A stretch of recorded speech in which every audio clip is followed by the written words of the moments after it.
We begin tonight with breaking news out of the Niagara region. An Amber Alert has been issued by police for 5 missing children. Detectives from the Niagara Regional Police Service Child Abuse Unit are investigating this abduction. Eska, Evelyn, Magnus, Mateus, and Sovereign McDermott are believed to be with their father, Ian McDermott. Police say the children were taken from their home in Jordan in the Niagara region between September 19th and 25th. Ian McDermott is described as 49 years old, around 6 foot, 280 pounds, with blue eyes and brown hair. He's believed to be traveling in a beige or gold pickup. Police say they are concerned for the children's safety and are asking anyone with information to please come forward. We will bring you any updates as we get them. A re-elected Liberal government will give municipalities the option and the authority to ban or restrict handguns. Could I get a show of hands here from mayors who would like a national ban? I can tell you I heard clearly from them that many of them want us to bring a national ban. That show of hands from 905 mayors telling the Liberal leader they want a tougher stance on handguns. Many feel this election will be won or lost in the 905, and for that reason, it's been a popular spot for the campaigns. Today was the second day in a row the Liberal leader was in the GTA, once again talking guns and crime. Shannon Martin joins us live now. And Shannon, the 905 has seen a spike in gun violence. So when the leaders talk about getting tough on gun crime, people there pay attention. Absolutely, and we were back in Mississauga today. We were there 2 weeks ago after that horrific shooting that killed a teenager and injured several other people. There they say, you know what, they're tired of campaign promises. They really want to see some action. I met him at a church.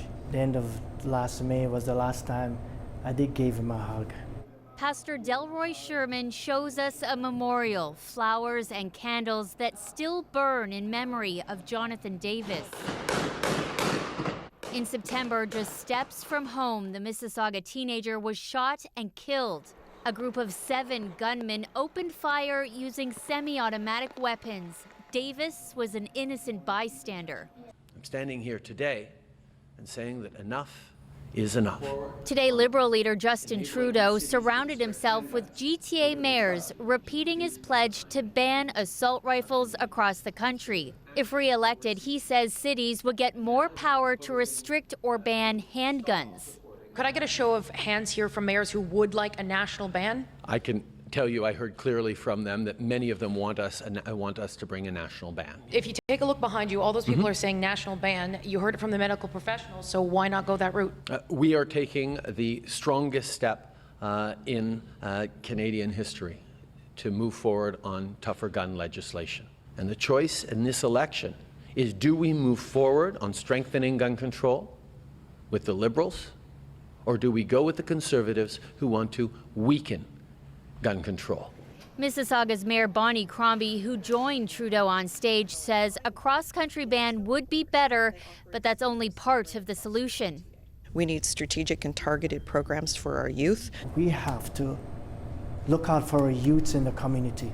We have to look out for the potential of our youths in our community.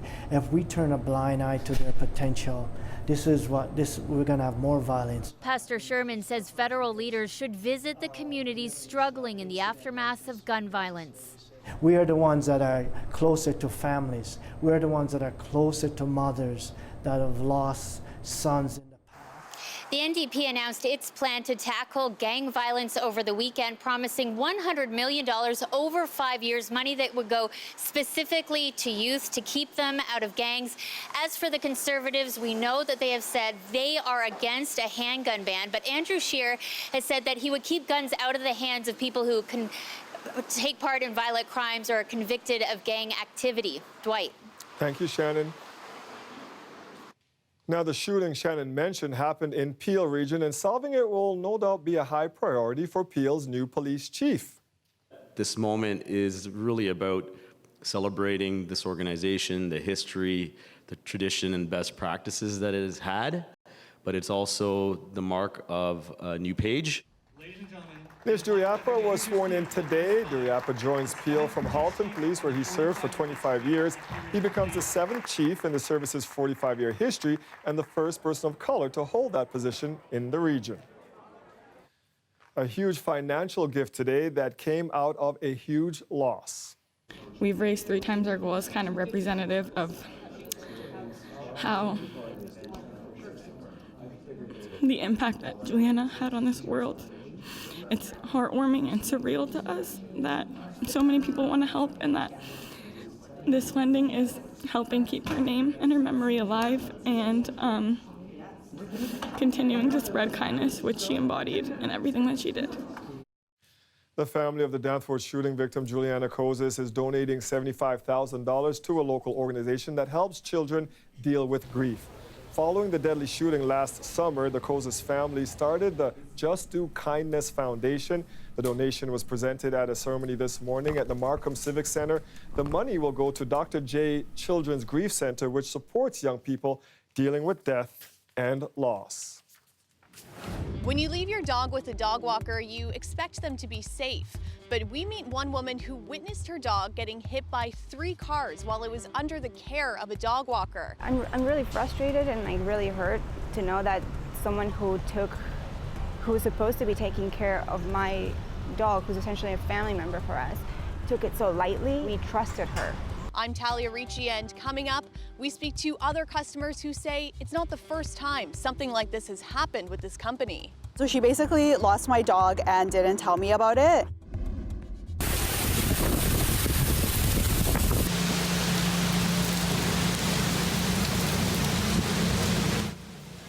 From hot and humid to what looks like downright dangerous, just a sense of what some of the videos you tweeted today as a heavy storm tracked across the GTA.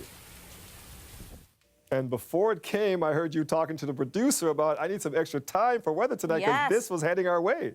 Yeah, and it's coming kind of in waves. So that's wave number 1 there, Dwight, seeing those images from. And those storms really clocking at a good pace, moving to the east. They were moving 90 kilometers an hour, still having an impact on portions of the Golden Horseshoe. And I'm going to show you on the radar where they are now and what's to come. But we have to talk about one of the ingredients for seeing storms like this, and that's the heat and the humidity. We know we had that today. Never mind what an average high is for this time of year. October 1st, that's nothing like what we've seen. The record high for this date from 2002 was 29.5. We at least hit 31.2, so we broke the daily record. However, I believe we had a spike of 31.8 at one point, which actually smashes the record for the whole month of October since we've been keeping them. October 8th of 2007, we were at 31.6. So if we indeed hit that 31.8 today, the warmest October has been. That's how we're starting this month off. It's going to be changing, though. Current temperatures, well, they've certainly dropped with those storms moving through. Still a lot of humidity out there, however, so very, very sticky atmosphere. There's that line tracking to the east so very quickly. So we had the severe thunderstorm warnings, which included the city around towards Hamilton as well. Still looking at some of this active weather then at this point around towards the Niagara Peninsula, and you're still included in a severe thunderstorm warning there. Ottawa and Cornwall as well still in these. All the areas though in yellow, which includes the GTA, still a severe thunderstorm watch because we still have these ingredients. There is more to come as this cold front comes through, and that just provides the lift for that hot, humid air mass that's been in place. So there's that first wave. The next one coming in, and it's towards the southern part of the Golden Horseshoe. But if we take this further and look at some of the overnight hours, we'll still see some isolated thunderstorms. We'll get some breaks, and then more waves coming through tomorrow, although less likely to see the thunderstorm activity through the day tomorrow. It's still going to be wet. It's going to be a slower commute, not only in the morning, but likely the afternoon one too, until it clears out overnight Wednesday, but then more comes back Thursday. I'll talk about that later in the show. For now, just know it's not going to be record-breaking heat tonight or tomorrow, Dwight. Thank you, Colette. You're welcome. A Toronto woman is warning dog owners about a company she says is irresponsible. Just over a week ago, she happened to spot her dog on the street when it was supposed to be with a dog walker. Then she witnessed her dog getting hit by 3 cars. As Talia Ricci reports, it's not the first time an owner has claimed their dog was lost by this Toronto company. This is Jimena Davila's Great Dane, Cornichon. The dog owner still can't believe what she witnessed. I saw a dog that was crossing onto the road, and I realized it was my dog, and I saw her get hit by a car. Then she ran up the streetcar track to Wellington, and then she got hit by 2 other cars as she crossed the road again. The dog was supposed to be with a dog walker, but she was nowhere to be seen and didn't alert Davila that her dog was missing. I'm really frustrated and like really hurt to know that someone who was supposed to be taking care of my dog, who's essentially a family member for us, took it so lightly, and so like it's such an irresponsible behavior. Like, we trusted her to take care of our dog, and she hasn't called, she hasn't apologized. She says the dog walker is Shannon Pike with Pup in the City. Pike didn't respond to CBC Toronto's request for comment. So she basically lost my dog and didn't tell me about it. And according to this dog owner, it's not the first time this has happened. She was keeping him at her house and not letting me know. And my concierge found him outside the building crying and like scratching to get in. And he was maybe like 5 months old at that time. So if you see how big he is now, he was like half the size, maybe even smaller. And he was just running by himself on Fort York. According to the city, commercial dog walkers who walk between 4 up to a maximum of 6 dogs must have a permit. The Toronto Humane Society offers its own dog walking services, and they say it's important to do your research. You want to make sure that there's experience there, there's animal handling, there's animal walking and training available, so certificates provided upon request. But really and truly, you want to make sure that you know if anything does happen with the animal, that there is emergency protocols and processes. For Corny Sean, it'll be a long road to recovery. Davila says the Great Dane has injuries to her lungs, hips, and has to be sedated to stay calm, and that the incident has been difficult for her to process too. Every time I walk by the intersection, I get like goosebumps. It's so fresh in my mind. It's like, it was terrifying, and like the sound, I could hear the sound. Talia Ricci, CBC News, Toronto. Remember, if you have a story you would like us to look into, we would love to hear from you. Send us an email, torontotips@cbc.ca. One of the city's hottest strips, a piece of prime real estate, is sitting empty. Now the city is waging a legal battle over the St. Patrick Market building on Queen Street West in hopes of giving the old marketplace a new life. City Hall reporter Lauren Pelly has this exclusive story. This building near Queen and John has a rocky history. Left to the city in the 1800s, the property was meant to be a public marketplace. But things got messy over the last few decades with the current leaseholder. Legal battles over rent payments and a public health scandal. The mice look well fed.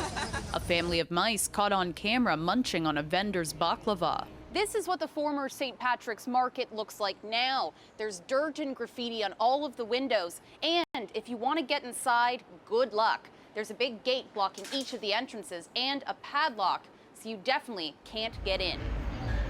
And there's not much to see anyway. All the vendor stalls are vacant. This is publicly owned land in the heart of downtown. It should be used for public benefit, not a lease that continues to be unused.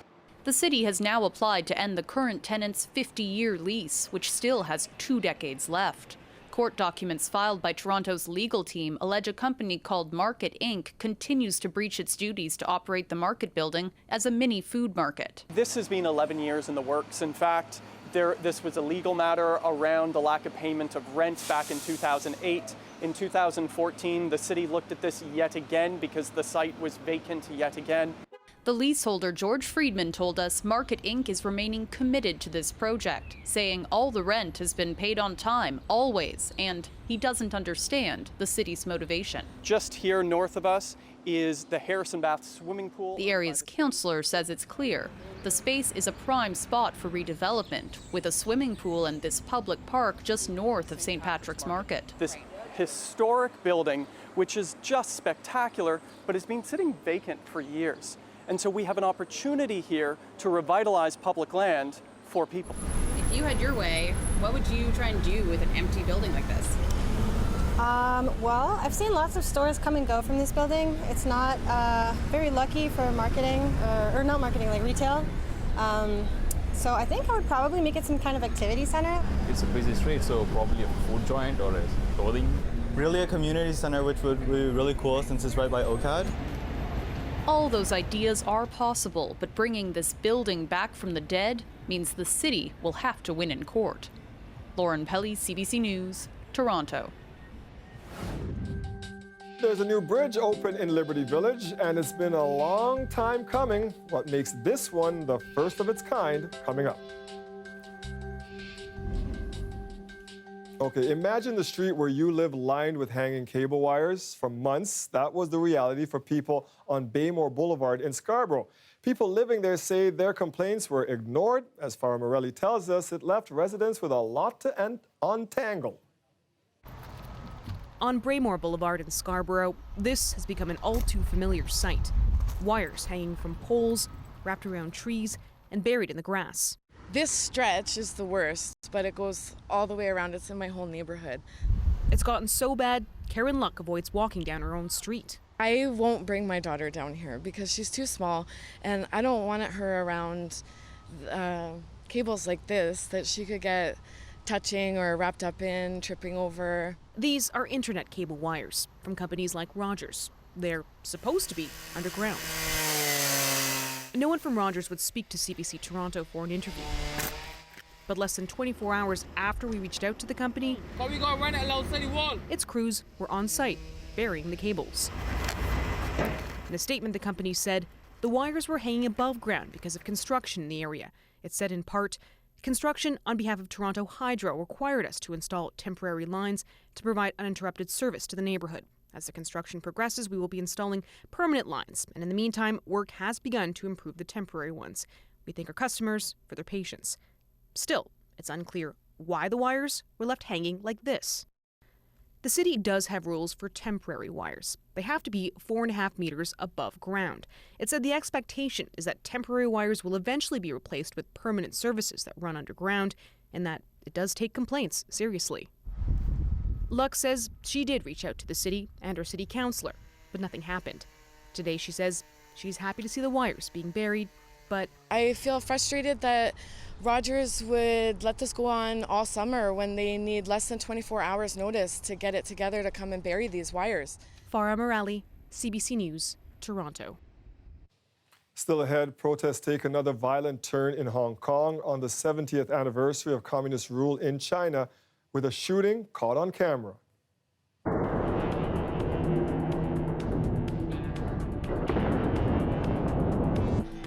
It's believed to be the first time a protester was shot in the unrest that's rocked Hong Kong over the past several months.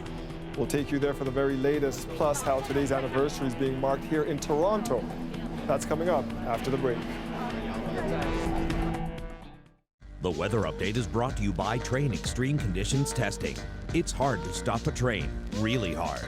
Train, the most reliable heating and cooling brand.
China is celebrating 70 years of communism. Students in Toronto are warning that China's ambitions, too, won't stop with Hong Kong.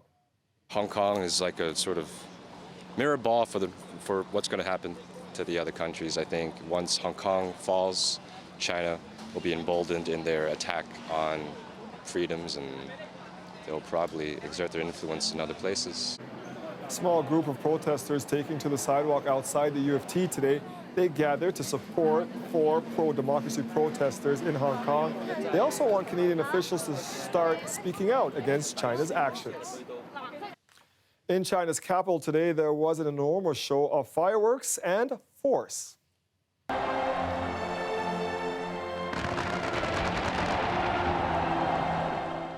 Tiananmen Square was packed tonight with performers and revelers alike, a grand production directed by the same filmmaker who did the Beijing Olympics opening ceremony. Earlier, a massive military parade included the first public appearance of all kinds of missiles, conventional, hypersonic, and nuclear, which seemed to be on display as much for the world as they were for the Chinese people.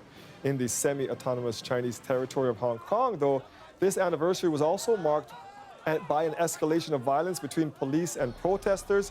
For the first time, a protester was shot. It was an ugly day in Hong Kong, full of exactly the kind of confrontations many people feared. Now, the most dramatic moment came this afternoon when a group of police officers and protesters ran down an alley, and we're not sure what led to it exactly, but one of the officers pulled out his service revolver and shot one of the protesters, an 18-year-old. He is still in hospital tonight. We're told he's in very serious condition. But that wasn't the only part of it. There were running battles through the streets of Hong Kong, through many of the districts, including some residential neighborhoods.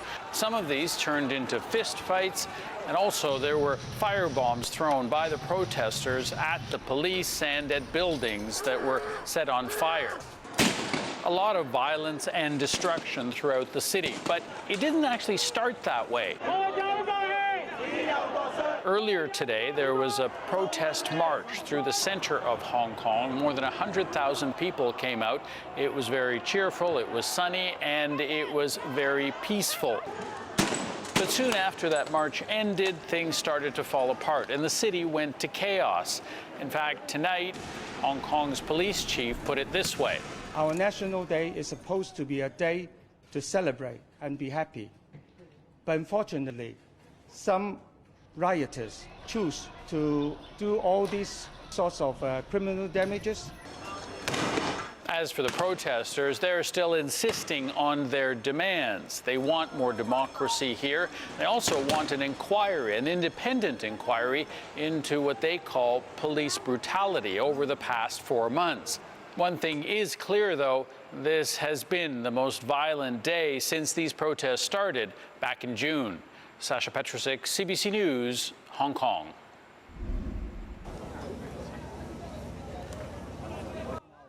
A massive suspension bridge in Taiwan collapsed into the harbor below it. You can see it right there. The bridge appears to fall in slow motion. Several people were seriously injured. Emergency crews continue to search for 6 others missing and believed to be trapped in the wreckage. The debris crushed several fishing boats and sent at least 2 vehicles plummeting into the water, including an oil tanker.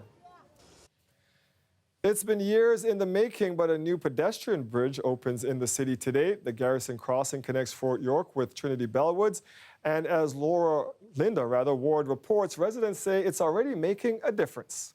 This is the first stainless steel bridge in Canada. The shining steel archways of the Garrison Crossing span 2 rail lines, the Lakeshore West Line and the Kitchener Line, and they link up the park system in Toronto between Trinity Bellwoods and Fort York. Mayor John Tory spoke at a ribbon-cutting ceremony today about why this bridge has become so important for this part of the city.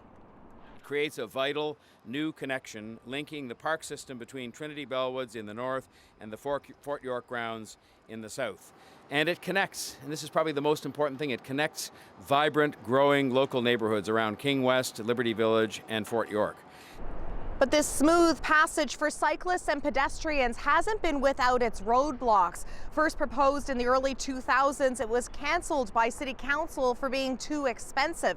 Then in 2012, Councillor Mike Layton pushed for the project to go ahead at a reduced budget of nearly $20 million. There were a lot of bumps along the way. This project was 7 years in the making. There's a couple lessons we've learned. First of all, we need more people that are able to work with stainless steel in the province. Friends of Fort York National Historic Site say it's been worth the wait. From the fort's point of view, the advantage of this bridge is incalculable because it provides a new entry to Garrison Common and National Historic Site Fort York, which is one of the greatest underused assets, underappreciated assets in the city. And cyclists and pedestrians using this bridge today say getting around just got a lot easier and safer.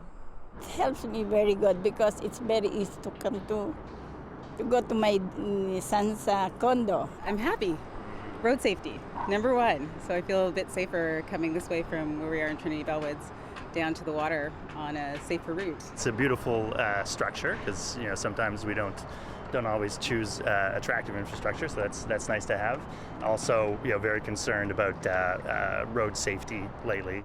The new bridge is open just in time for this weekend's Nuit Blanche. Linda Ward, CBC News, Toronto. We should not be telling our patients that eating red meat is going to shorten their lives or cause them to have heart attacks or strokes or sudden cardiac death. We should tell them that the evidence is uncertain. A new study suggests eating red meat may not be that bad for you after all. A team of international researchers, including some Canadians, say evidence linking meat to ill health is generally weak. We'll bring you that story coming up.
A controversial new study suggests cutting back on red and processed meat may not bring any substantial health benefits.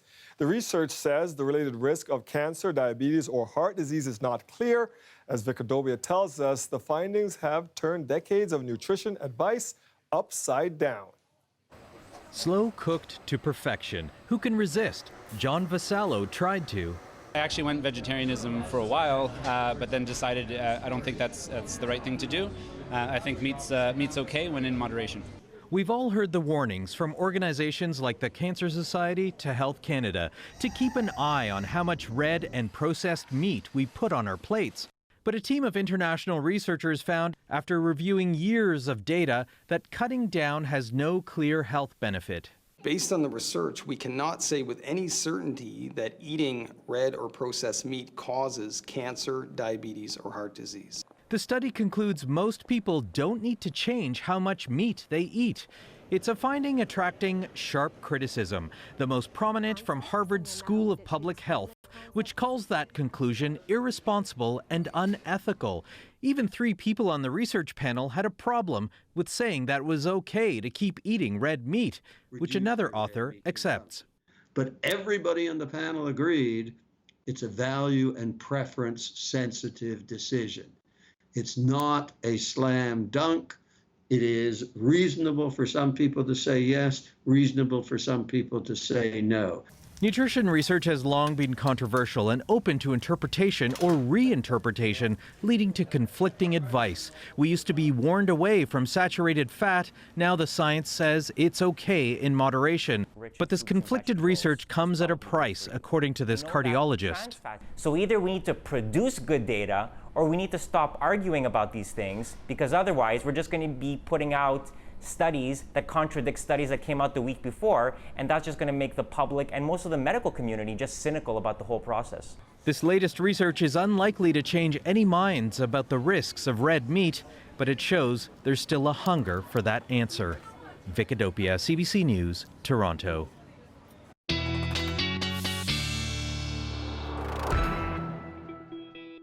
Here's another look at that afternoon storm from our harbor cam on the Toronto Islands. It came and went through the downtown core just a few hours ago. Big question, Colette, are we finished or is there more on the way? Yes, and there is more on the way. It's a great question, but some of the worst of it really has pushed through with that first band. And, you know, one of the ingredients to make some of these thunderstorms is not just the heat, but the humidity. Boy, we had that with this air mass today. Lots of records. If we look around some of these major centers, and I was mentioning earlier, and I'll point it out again, today 31.8 for Toronto. So not only does it beat the record for this date in history, it actually beats the record for the entire month of October. Since we've been keeping those records, it used to be October 8th, 2007, 31.6. Well, 31.8 today, unofficially the high. All the areas you see in red, all of these were new records, and then Windsor at the very least tied their record in that one back from 1952. So real heat out there, real humidity carrying on as well, and we're still going to see some of this active weather as that cold front is kind of carving in here, and that provides the lift for this air mass. Wednesday, still wet, yes, and temperatures actually falling tomorrow into the afternoon hours. These are the current readings. It doesn't feel like that. This is how it actually feels with the humidex. That first band that went through with some of the more significant stuff. Still some action here for southern portions of the Golden Horseshoe and the Niagara area, and more to come, so kind of coming through in waves. All those blue strikes are the lightning strikes. So the areas you see in yellow, including the city of Toronto, Hamilton, throughout the GTA, still in a severe thunderstorm watch, and Niagara still in a warning. So these bands coming through in the overnight hours, still some embedded isolated storms, and then through the day tomorrow it's mostly showery activity that we'll be talking about and kind of coming through in waves. So it's going to be a wet day till tomorrow night, and then Thursday another round of some showers is going to be coming through. 17 Wednesday with a falling temperature, and look at, Dwight, some of these cool readings. We go from record heat today to looking like this towards the rest of the week. I guess seasonal had to arrive at some point. Yes, seasonal and even below in some cases here, Dwight. Thanks, Colette. You're welcome. A nonprofit that works to bring laneways to life in Toronto is apologizing after its most recent project did quite the opposite. Instead of just a few garages getting new murals painted, Virtually an entire alley has been painted black, and there's a fix in the works. But as Angelina King tells us, some well-known art is now gone forever. For years, this alley at Queen and Ossington served as a graffiti gallery, popular among tourists. But in just hours, some of Toronto's best-known street artists' work covered up with black paint and a single letter. I know there's quite a lot of disappointment. Steve Ferrara curated the original work back in 2012. He's now seeing it gone for the first time. It's not as bad as I thought. The problem, I guess, is that it happened. Here's how, according to the Laneway Project. It says after consultation, 7 homeowners approved new murals for their garages. They hired a curator, which hired an international artist. The organization says instead of sticking to the 7 garages, 26 were painted. In a statement, the Laneway Project says in part, "We recognize that although this happened contrary to our instructions, it's our responsibility as the project lead to make it right." They say they'll paint over it or get new murals done. Ferrara says accidents happen, but In some ways, it's not okay.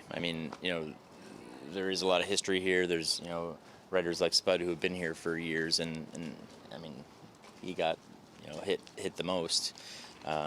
And some, commissioned pieces that he did for the homeowners. one artist whose work went from this to this says while he's embraced the impermanence of graffiti, this is different. It's just ignorant, and it's insulting, and it makes me a little bit sad. It's not that good. It's really not that good. Not for the older people that have a hard time already seeing, and it's being dark, and you're already in an alleyway, and now they can't even see what garage they're going into.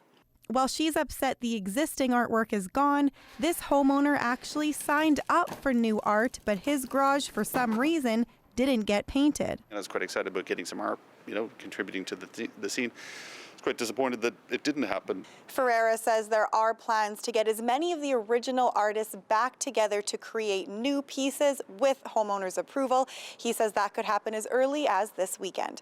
Angelina King, CBC News, Toronto.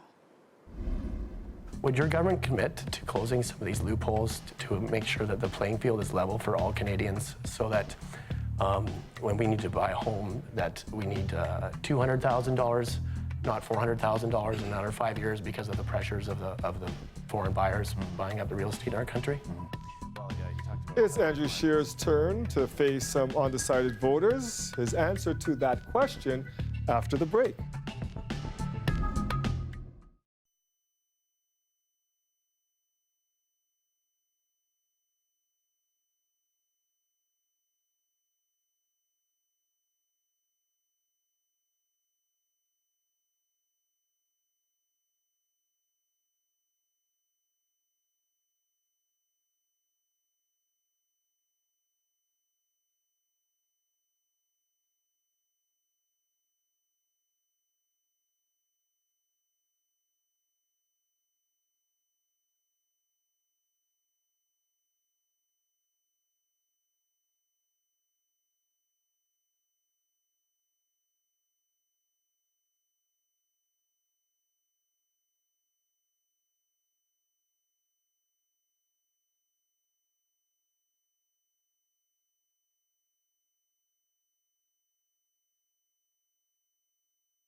CBC News is bringing you an exclusive week of programming with the federal party leaders. Each night, 5 undecided voters will get 5 minutes each one-on-one with a federal party leader. Now, last night it was Liberal leader Justin Trudeau. Tonight, it is Conservative leader Andrew Scheer's turn. Brian Stewart from Surrey, BC, told Scheer he feels it's hard for middle-class Canadians to make ends meet and feels it's impossible for his family to own a home. What specific steps, would you take to put more money in the pockets of ordinary Canadians such as ourselves? Well, thank you very much for this question. This is the theme of our campaign. It's a government that runs within its, a government that lives within its means, so that we can put more money back in your pockets, so that you can get ahead. That's everything that we're doing is geared around leaving more money in your pockets. It started with our universal tax cut. This is a reduction in the first income tax bracket that, for the average hardworking couple, will mean $850 worth of savings. We're boosting RESPs so that when couples are saving for their children's education, we're increasing the grant that the government puts into that, bringing back the green public transit tax credit. We're going to take the GST and HST off of home heating bills. We're going to bring in the green home renovation tax creded that will allow you to invest. That's great, but my wife and I don't own a home. Like thousands of Canadians, we rent. In the last 2 years alone, we've had to move twice because of evictions. And our rent has increased from about 35% of our after-tax income to almost 60% in 18 months. We can't save for green home renovations, and the pursuit of home ownership keeps going away and away and away from us. One of the pressures, particularly in British Columbia, is the influence of foreign ownership on Canadian real estate. We have people from outside the country buying up huge plots of land, and to them, home ownership, real estate is just an investment. Would your government commit to closing some of these loopholes to make sure that the playing field is level for all Canadians, so that when we need to buy a home, that we need $200,000, not $400,000 in another 5 years because of the pressures of the foreign buyers buying up the real estate in our country? Well, you talked about housing markets in general, and first and foremost, absolutely agree. We don't have a single housing market in this country, and yet the rules that are put in place apply from Vancouver Island to Newfoundland and everything in between. We believe that there should be consideration for regional differences. When you have a very hot, booming market for a period of time, that the policy tools that are used to fix that shouldn't apply all the way across the country in areas that may not be experiencing that. Even within British Columbia, even within the greater Vancouver area, there can be differences in the housing market. So one of the things that I've announced is that we are going to rework the stress test. It's had a lot of unintended consequences, and we're going to bring back 30-year mortgages for first-time homebuyers, making that the dream of home ownership more accessible. Now you can see more of the National Presents face-to-face with the federal party leaders. Watch it at 8 p.m. on CBC News Network, the CBC News app, or CBC Gem, or watch it at 10 o'clock on the National right here on CBC Television. Now, do you have a question about the campaign? If so, you can send us a text message to sign up to the CBC News Vote Guide via SMS. Whether you want to know more about the promises parties are making or have questions around how to vote, text the word election to 22222. We'll send you our guide, and if we haven't answered your questions, you can send it directly to us. Standard message rates apply.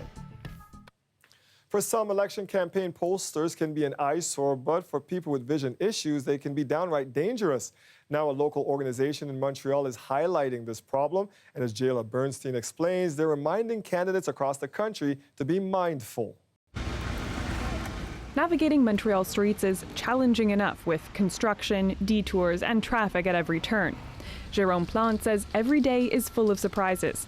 He's blind and says election campaigns, federal, provincial, and municipal, all create a lot of extra obstacles. It's always a challenge to walk here in Montreal, and every day I cannot know if it will be exactly the same in my environment. When he sweeps his white cane in front of him, Plante can only detect obstacles at his feet. Campaign signs like this NDP one in Rosemont-la-Petite-Patrie often jut out halfway up street posts at eye level. I can detect the pole with my white cane, but I will not detect the electoral sign that is on the pole. Plante works with an organization that defends the rights of people who are blind and visually impaired. They recently shared their concerns on Facebook. It worked. All candidates and Rosemont-la-Petite-Patrie agreed to make changes. A spokesperson for NDP candidate Alexandre Boularice says a team of volunteers canvasses the riding once a week to make sure the recommended height of 6'8" still applies to our signs. It's a work in progress, and we are definitely aiming to improve. Elections Canada says it's up to municipalities to regulate where signs are placed. Plante hopes all candidates take note and think twice before putting them up. Jayla Bernstein, CBC News, Montreal. 2 years after admitting to sexual misconduct, Louis C.K. is back doing stand-up. He begins a string of shows here in Toronto tomorrow, and he's bringing some rules for his audience members. We'll explain next.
One of the world's most famous comedians is coming to our city with all of his baggage.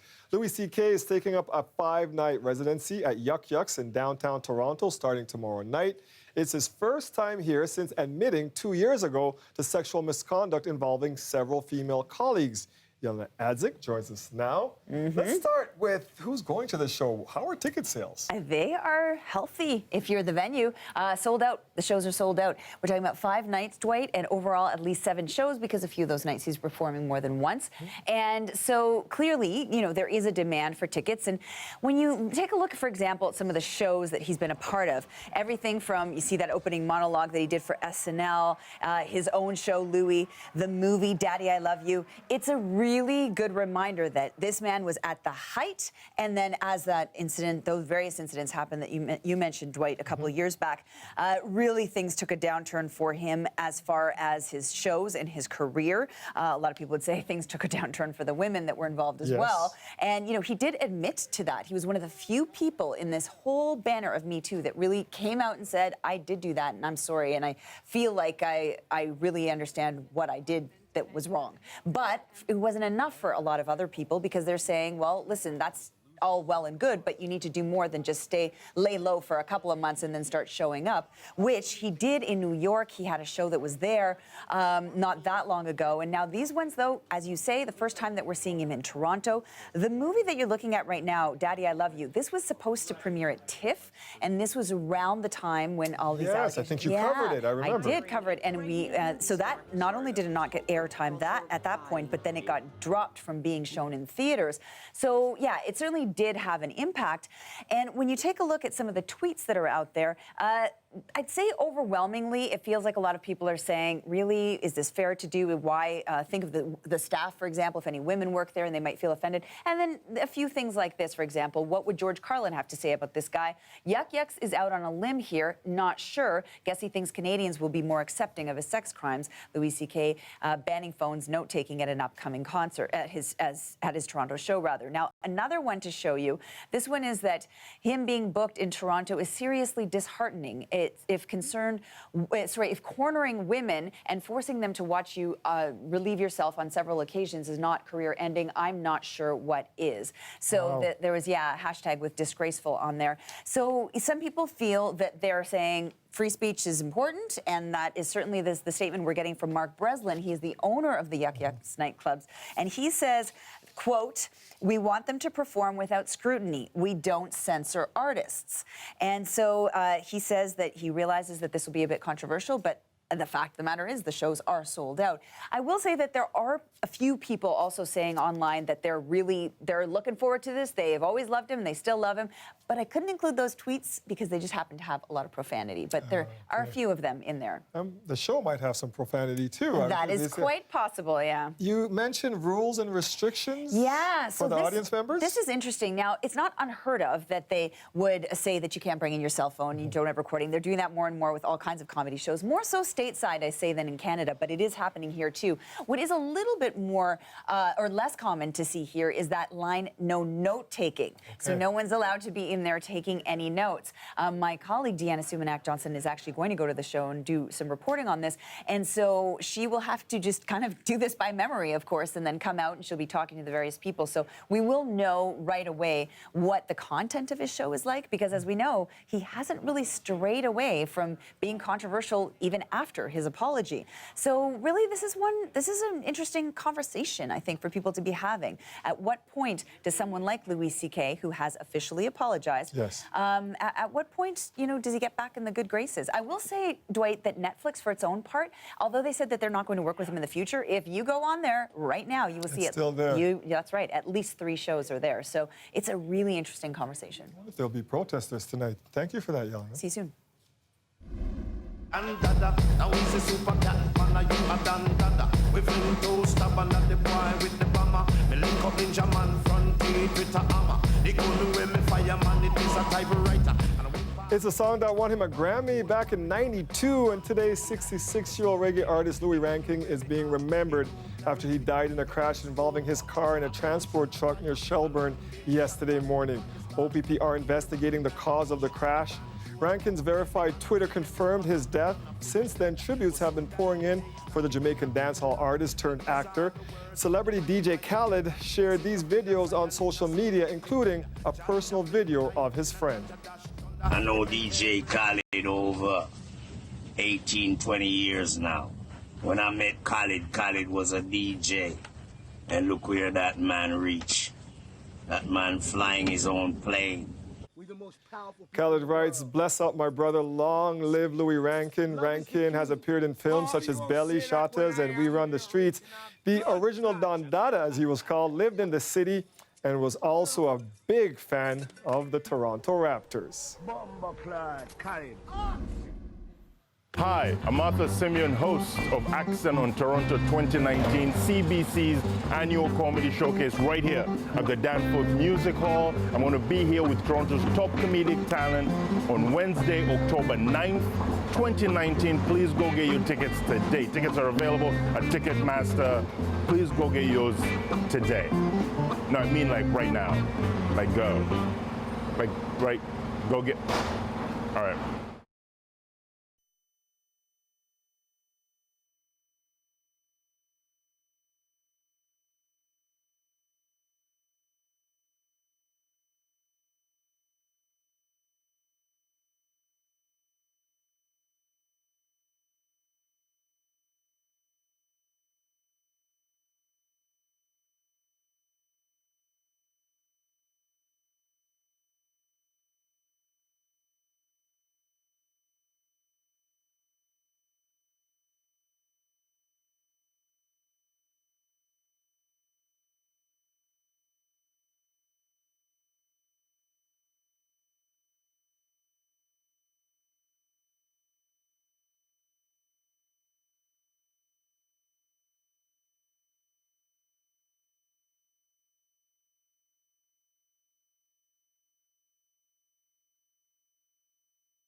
Now back to our top story out of the Niagara region. Police there have just provided an update on the Amber Alert issued by police for 5 missing children. They say they reported missing in the last 24 hours and that they may be headed to our area. They have previously resided in the Toronto area and they have ties to the Toronto area, so that is a possibility. So one of the areas that they could be headed. Niagara Regional Police Service Child Abuse Unit are investigating the abduction. Eska, Evelyn, Magnus, Matthias, and Sovereign McDermott are believed to be with their father, Ian McDermott. Police say the children were taken from their home in Jordan in the Niagara region between September 19th and the 25th. Ian McDermott is described as 49 years old, 6 foot, 280 pounds, with blue eyes and brown hair. He's believed to be traveling in a beige or gold pickup. Police say they are concerned for the children's safety and are asking anyone with information to please come forward. We will have the latest on the Amber Alert and all your local news tonight at 11. Have a great night, everyone. We will see you back here tomorrow at 6.